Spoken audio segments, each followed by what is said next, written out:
Você recebeu o servo do Senhor, faça palmas para nós.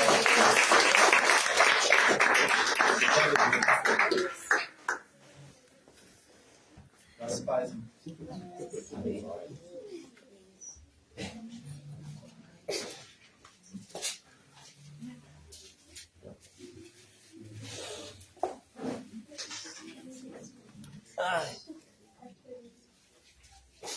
Glória a Jesus. Mas a palavra que eu preparei hoje, Deus colocou no meu coração, ela está em Lucas, no capítulo 15, a partir do versículo 8. Ela fala sobre a dracma perdida. Glória a Amém? Jesus. E essa palavra Deus colocou no meu coração na semana passada, em nos cultos, né? Que a gente vem comentando aqui. E na semana passada o pastor falou que ele tinha ido na Conde de Sarjedas com o pastor Raimundo, e ali ele começou a ver vários cultos, né? Altares, algumas coisas. E no culto também o Edinho citou uma coisa que eu aprendi e que eu vivo isso. O Edinho falou assim: irmãos, Deus tem preparado os cultos aqui e às vezes Deus não preparou ainda um salão, Deus não preparou um lugar, porque Deus primeiro ele quer tratar com a gente, né? Não adianta Deus abrir um salão, preparar um lugar, só que a gente não está preparado para o que a gente vai receber ali.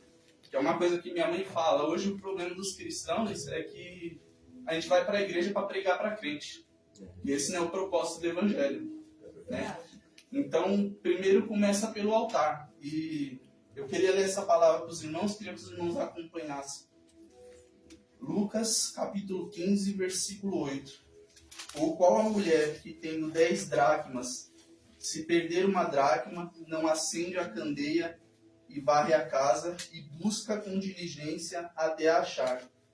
E a achando, convoca as amigas e vizinhas, dizendo: alegrai-vos comigo, porque já achei a dracma perdida. Assim vos digo que há alegria do céu diante dos anjos de Deus por um pecador que se arrepende. Se os irmãos prestarem atenção nessa palavra, ela se passa num ambiente que ela é uma casa, né? E eu queria que os irmãos olhassem assim, diferente das 3 histórias que se conta aqui, uma do filho que ele se perdeu. Eu creio que esse filho primeiro ele se perdeu dentro de casa, depois ele saiu e se perdeu no mundo. Depois é da ovelha, que ela se perde e o pastor ele vai atrás, ele larga as 99 e vai atrás daquela ovelha ali que está perdida. Né? Só que o pai daquele filho é diferente, ele sabe o que ele ensinou para o filho dentro da casa dele, ele sabe o amor que ele pregou para o filho, ele sabe o caminho, e ele não vai atrás do filho, mas eu creio que ele ficou ali intercedendo pela vida do filho dele. Mesmo sabendo que o filho ia errar, que o filho ia cair, ele ficou intercedendo pelo filho. Até no dia que o filho, por já estar cansado do mundo, por estar cansado lá de fora, ele volta para a casa do pai e pede que o pai lhe perdoe. E o pai ele podia fazer diferente. Às vezes a gente briga, a gente cobra, igual foi falado no culto passado aqui, que Deus usou a vida do Hector, e eu achei fabuloso aquilo, falando com as crianças, com os adolescentes. A gente briga, a gente corrige, a gente chama atenção. Eu falo: Lívia, Lorena. Ela sabe quando eu estou nervosa, quando eu falo Lívia, Vitória, Lívia, Vitória. Ela já sabe que, né? E Deus ele é assim conosco. Deus ele permite, a gente vai cometer erros, a gente vai sair da casa do pai. Muita gente sai e às vezes não volta por teimosia ou por medo do que o outro vai falar. Os irmãos podem se sentar. Porque o medo do que vão apontar o dedo, do que vão dizer. Ah, mas estava aqui na casa do Senhor, saiu, foi lá, zoou, bagunçou e agora quer voltar de novo. Só que com Deus ele é diferente, mano. Né? E essa mulher, ela deixa essa lição aqui. Se os irmãos reparar, essa história acontece dentro da casa e ele fala o quê? Que a mulher, ela perdeu a dracma. Então, uma pergunta que eu fazia para os irmãos, não precisa responder não, mas reflita aí com você. Qual que é a dracma que você tem perdido na casa do pai? Qual que é a dracma que você tem perdido na casa? E essa casa não é parede, não é madeira, mas é você. Né? O que você deixou se perder dentro de você para você ter se afastado de Deus? O que tirou o Espírito Santo de dentro de você? O que se fez te afastar? E uma das lições que você vê aqui, que para essa mulher, ela podia ter saído desesperada ali procurando aquela dracma, procurando aquela moeda, né? Que era na época dracma. Revirando a casa, procurando, não. Mas ela deixa uma lição importante. Primeiro, antes dela procurar, ela acende a luz. Né? E eu sempre brinco com as minhas filhas em casa, às vezes a gente brinca de cultinho dentro de casa, eu ponho elas para pregar, para louvar, a Lívia tem um violão lá, a gente fica brincando. E o que foi que fez afastar a presença? Muitas vezes a gente tem a luz dentro de casa, só que o problema, igual nessa casa aqui fala, tinha luz, só que a luz ela estava apagada. E muitas vezes a luz está lá, só que ela está apagada. A luz é a palavra do Senhor. Ou às vezes a luz está em cima de uma estante, de uma rack aberta no Salmo 91, no Salmo 23. Só que ela está ali aberta. Só que a gente não está meditando, a gente não está lendo ela. Então ela está apagada. Ela está aberta, mas ela está apagada. Porque ela não está gerando transformação. Né? E quando aquela mulher entende aquilo, a primeira coisa que ela faz, ela acende a luz da casa dela. E quando a gente acende a luz da nossa casa, a gente enxerga a sujeira que está dentro de casa. E a gente enxerga o porquê que Deus tem se afastado de nós, porquê que a gente não tem a presença. E no culto passado o Edinho falou isso aqui, eu falei, meu, olha que sacada. Porque a gente está procurando salão, a gente fica ansioso e a própria palavra diz, não viveis ansiosos por coisa alguma. E adiantar se Deus já tivesse dado um salão de cara ali, desde quando a gente se reuniu a primeira vez para falar, Deus, não, o salão está aqui, mas se primeiro a gente não precisasse se tratar, precisasse nos curar, é tremendo. Às vezes pode ser por uma mágoa com outro irmão, por uma situação que passando num outro ministério. Não ia adiantar, porque a gente já está machucado por dentro, já está ferido, e Deus ia enviar almas, só que essas almas não iam ficar, ia sair. Igual foi dito hoje aqui. É irmão atacando irmão, a igreja atacando a igreja, e esse não é o propósito do reino. Né? E quando essa mulher, ela entende, ela acende ali a luz, ela começa a varrer a casa, ela começa a limpar, porque ela vê que enquanto ela não se purificar, enquanto ela não se limpar, a presença de Deus ela não pode voltar. A presença de Deus não pode voltar para a casa dela. E depois que ela acende a luz, depois que ela limpa a casa, ela começa a procurar. Ela agora sim, agora a casa está limpa, eu vou procurar. E a Bíblia fala que ela vai procurar diligentemente, ela vai procurar cuidadosamente. Né?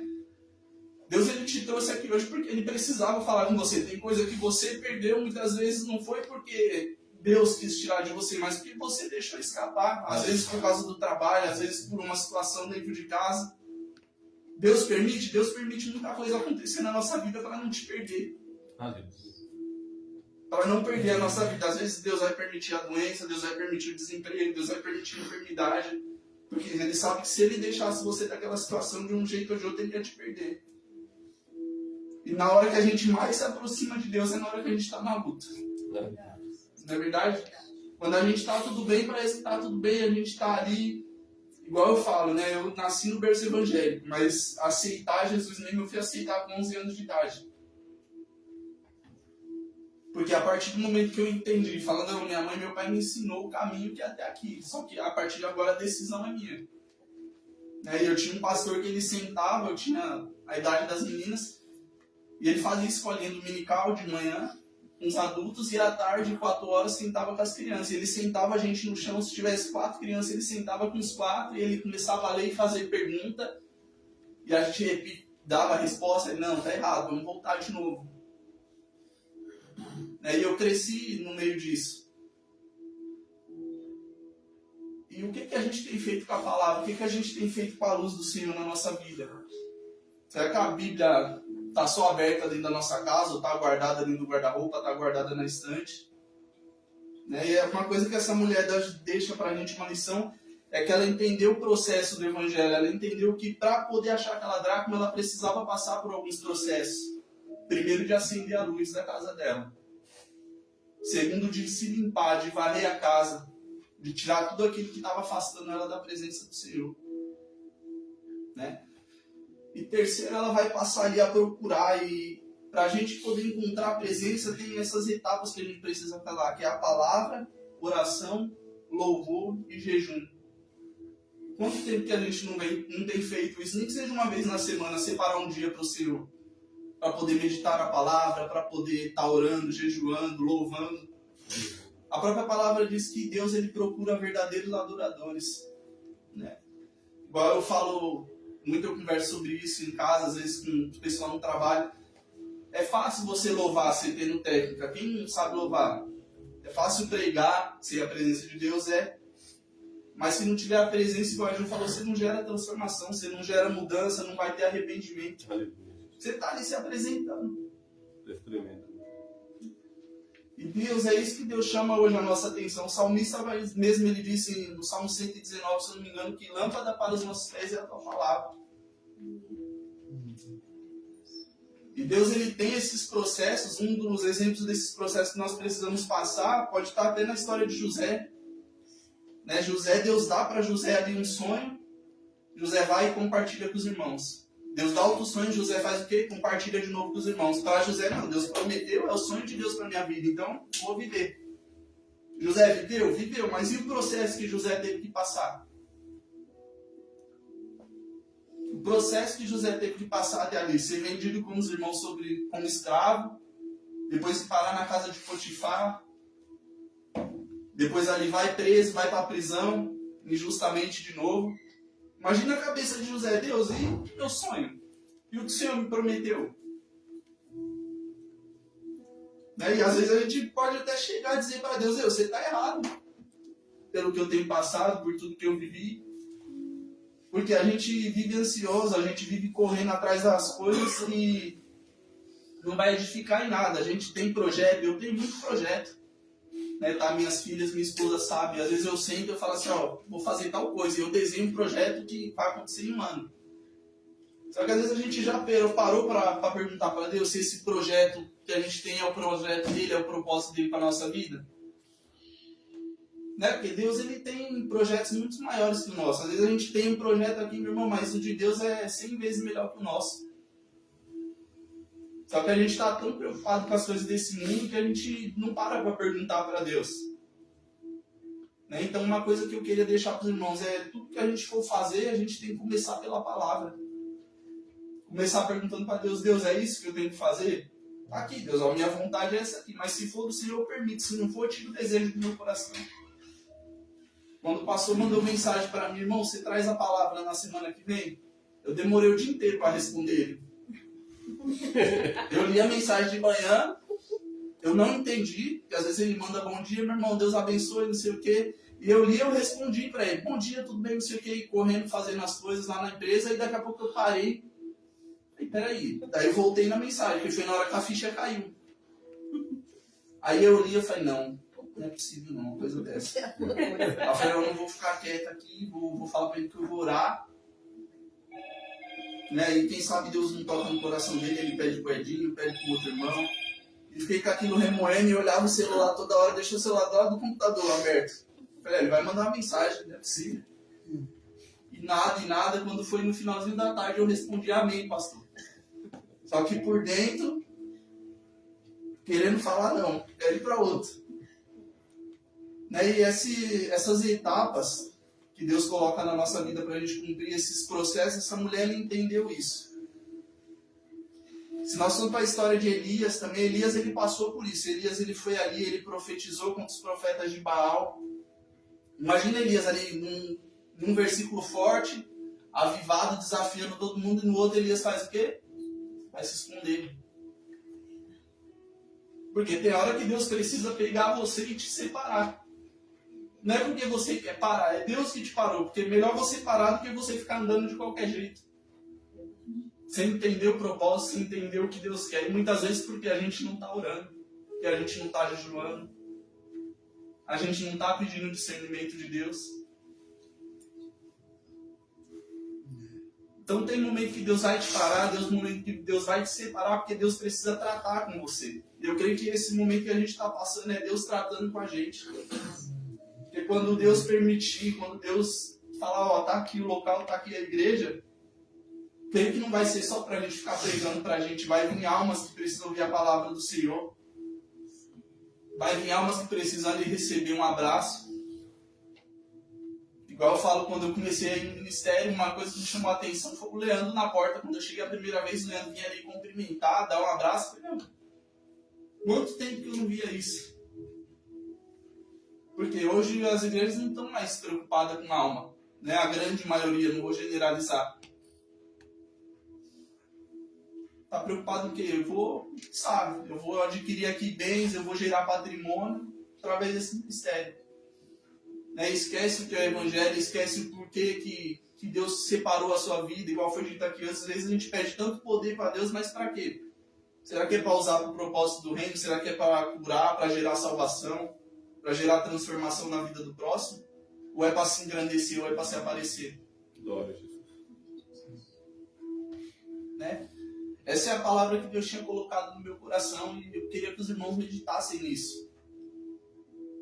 É assim como teve ali no livro de Jó, no capítulo 1, acho que no versículo 5, Deus fala disso. Ele faz uma reunião no céu e nessa reunião com os filhos de Deus se apresenta também Satanás ali. E Deus fala para Satanás: Satanás, você observa o meu servo Jó? Você viu como ele é íntegro, como ele é reto, como ele me adora verdadeiramente, como ele me serve? E Satanás, ele confronta a Deus, ele fala para Deus: mas também você cobre ele de bênção, de riqueza, você protege a casa dele, protege a família, não deixa faltar nada. Tira Jó agora dali e coloca você no lugar. Se Deus perguntasse para Satanás: Satanás, observasse ali minha serva Cris, minha serva Fabiana, minha serva Mônica, minha serva Leandro, Edinho, o que será que Satanás ia dizer para Deus? Como será que está a nossa casa? Como será que está o nosso eu? O que será que Satanás ia dizer ao nosso respeito? Às vezes eu paro e eu fico pensando nisso, né? Eu acordo às vezes de manhã e falo para as meninas: gente, Deus volta hoje. E eu brincava isso muito na empresa que eu trabalhava, os meninos, alguns desviados, outros não, eles sempre saíam de sexta, eles vão, eu não sei o que, aí eles ficam: não, eu é cristão, deixa ele aí que ele tem que orar pela gente. Eles ainda brincavam, né? E eu falava: não vou porque Deus volta hoje. Ele fala assim: como Deus volta hoje? Ninguém sabe o dia que Deus volta. Eu falei: pra mim ele volta hoje, porque se eu enfiar isso na cabeça que ele volta hoje, eu não tenho tempo para pecar. Eu vou orar o dia inteiro. E o que será que Satanás ia dizer da gente? O que será que ele ia dizer de vocês? E a pergunta que eu faço é: como é que está a nossa casa hoje? Como é que você tem se apresentado diante de Deus? Como é que você tem se apresentado diante do Senhor?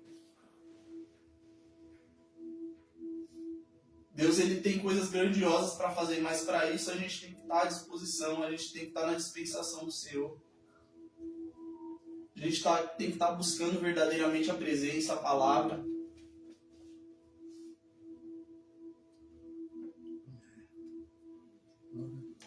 É fácil falar, tipo: eu sou crente, eu sou cristão, estou indo para a igreja, estou servindo.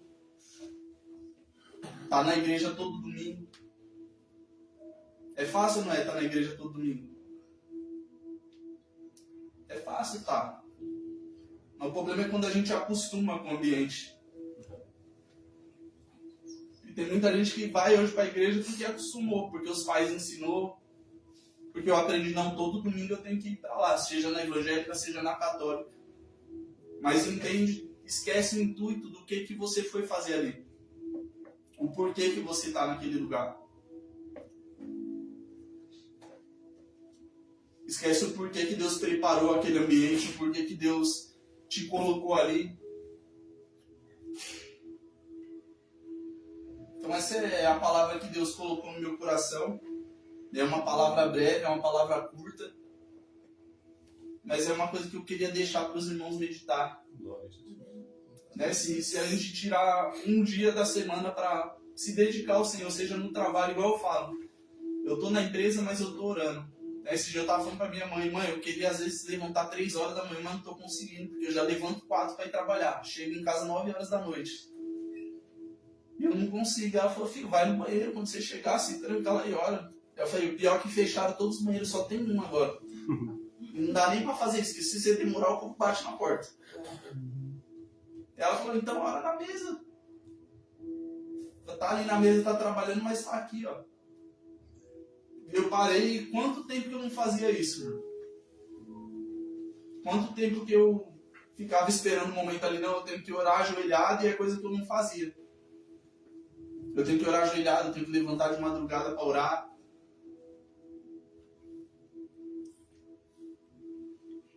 Então, às vezes, você não precisa ajoelhar, você não precisa estar dentro de uma igreja para falar com o Senhor. Você pode estar dentro da sua casa, no seu trabalho, Independente do que você faça, você pode ser um mecânico, um cabeleireiro, pastor que cozinha aqui. Você pode estar ali, aqui, ó, fazendo suas coisas e falando com o Pai. Amém? Então essa é a palavra que eu queria deixar para os irmãos nessa manhã. Né? Para a gente se limpar, para a gente purificar a nossa vida. Para Deus poder trabalhar. Eu creio que quando Deus ele nos moldar, quando Deus tirar o que Ele precisa, tirar todas as nossas mazelas, Deus vai preparar o lugar. Ele já tem um lugar preparado. Mas primeiro Ele precisa tratar com cada um de nós. Porque tá aí, a Cris deu agora, a seara é grande, mas poucos são os obreiros. A seara é muito grande, mas poucos são os obreiros. Então imagina o tanto de situação que a gente vai passar. Será que a gente está preparado para isso? É igual muitas vezes eu já ouvi, às vezes dá vontade de parar, às vezes dá vontade de desistir mesmo, dá vontade de ficar trancado dentro de casa e cultuar ali, pegar minhas filhas, minha esposa, e às vezes eu falo, eu paro e falo, não, a gente tem que congregar, se a gente ficar parado a gente morre. Porque é um fortificando o outro. Amém? O irmão Leandro levantou a mão, queria... Só reposando sobre essa palavra que você falou aí, o meu sócio estava indo fazer uma montagem em São Paulo e se envolveu no engavetamento na luta. Foi 5 carros. E justamente o segundo carro que bateu, o qual que bateu na traseira da Montana, era um Corsa e o rapaz usava para transportar o filho dele especial. Aí ele pegou, fizeram o boletim de ocorrência, só que porém o rapaz não chegou a bater na traseira dele. A moça que veio, que bateu na traseira do carro do rapaz, que empurrou ele em cima do carro do meu sócio. Só que o seguro do carro dela só pagava somente um carro. Aí tinha 5 carros envolvidos. Então ele pegou, ela falou assim, ó, e o rapaz que estava com esse Corsa não tinha seguro. Aí ela pegou e falou assim, não tem como eu pegar e acionar o seguro, ele não vai arrumar o carro do rapaz e vai arrumar o seu. Aí meu sócio pegou e falou com ela que o Corsa do rapaz deu perda total, porque tipo assim, do jeito que ela bateu na traseira dele, afundou todo e empurrou ele na traseira da Montana, a frente se acabou também. Só que porém, graças a Deus, ninguém se machucou. Aí meu sócio pegou e falou com eles assim, ó, se o seu seguro não arruma os 2 carros, mas se o seu seguro consegue pagar o carro do rapaz, eu abro mão de receber o meu carro. Mas que você faça que ele receba o carro dele, porque ele precisa do carro dele para estar transportando o filho dele, que é especial. Eu abro mão do meu carro de receber. Então, que nem você estava falando sobre o que estamos sendo hoje. É difícil de você ver uma situação dessa, porque quando se fala um bem material, a pessoa abre mão para que o outro seja beneficiado, é difícil demais. Mas e aí, como nós estamos sendo cristãos? Entendeu? Aí você falando, aí Deus tocou forte no meu coração de estar falando sobre isso aqui, porque mostra pra gente que não devemos ser cristãos só quando estamos dentro da igreja, mas sim em todos os lugares que estivermos. A própria palavra ela fala, né? É fácil a gente ver o erro dos outros, né? É difícil a gente enxergar o nosso, né? A palavra vai dizer, eu não me recordo, mas é fácil a gente ver o argueiro no olho do nosso irmão, mas não enxergar a trave do nosso olho. É verdade. Né? Igual o Salmo, se eu não me engano, capítulo 19, versículo 12, ele vai falar também que quem pode entender os próprios erros, né? O salmista ele fala isso para Deus, Deus, quem pode entender os próprios erros? Né? Se for assim, absolve dos meus erros ocultos. Ele sabia que ele tinha erro, mas às vezes eram erros tão inconscientes que ele não compreendia. Então ele fala para Deus, me absolve disso daqui. Eu sei que eu tenho pecado, eu sei que eu tenho erro, mas se tem alguma coisa que eu tenho falhado e eu não tenho tido noção, me absolve disso. Então é isso que o irmão Leandro falou ali. Tem uma situação, o rapaz ele precisava daquilo por causa do filho dele.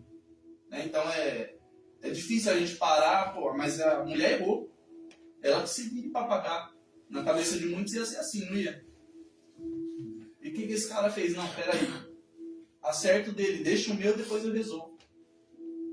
E muitas vezes a gente age dessa forma, independente de ser cristão ou não. Então é uma lição aí também que fica pra gente em cima disso. Amém? Essa palavra que eu queria deixar para os irmãos. Eu queria agradecer a oportunidade que eu tive. Um pouco muito nervoso. Mas Glória a Deus. Deus abençoe. Amém? Amém, meu Deus. Amém. As palmas que você.